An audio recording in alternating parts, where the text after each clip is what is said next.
اللہ کے پیارے نبی صلی اللہ علیہ وسلم کا فرمان ہے. حضرت عبداللہ بن عباس رضی اللہ تعالیٰ عنہ اس حدیث پاک کے راوی ہیں. مستدرک کرتا جامع ترمذی کے اندر یہ بات ہے. اللہ کے پیارے نبی صلی اللہ علیہ وسلم نے فرمایا احب اللہ لما یرزق به من نعمه. اللہ کے پیارے نبی صلی اللہ علیہ وسلم نے فرمایا اے میرے صحابہ اللہ سے محبت کرو, اللہ تمہیں روحانی جسمانی غذائیں عطا فرماتا ہے, اللہ تمہیں نعمتیں عطا فرماتا ہے, اللہ سے محبت کرو.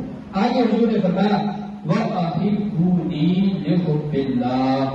حضور نے فرمایا اللہ سے محبت کرو کہ اللہ تمہیں نعمتیں عطا فرماتا ہے, مجھ سے محبت کرو کیوں میں تمہارے رب کا محبوب. ہم اپنا زمان ہم اپنا معیار زمانے سے جدا رکھتے ہیں, ہم محبوب بھی محبوب خدا رکھتے ہیں. اللہ کے پیارے نبی صلی اللہ علیہ وسلم فرماتے ہیں میرے صحابہ رب سے اس لیے محبت کرو کہ رب کائنات تمہیں نعمتیں عطا فرماتا ہے, مجھ سے محبت اس لیے کرو کہ میں تمہارے رب کا محبوب ہوں. آگے حضور علیہ السلام نے فرمایا وَأَحِبُّوا أَهْلَ بَيْتِي لِحُبِّي أَوْ كَمَا قَالَ. حضور علیہ السلام نے فرمایا میری اہل بیت سے میری وجہ سے محبت کرو, میری اہل بیت سے میری وجہ سے محبت کرو.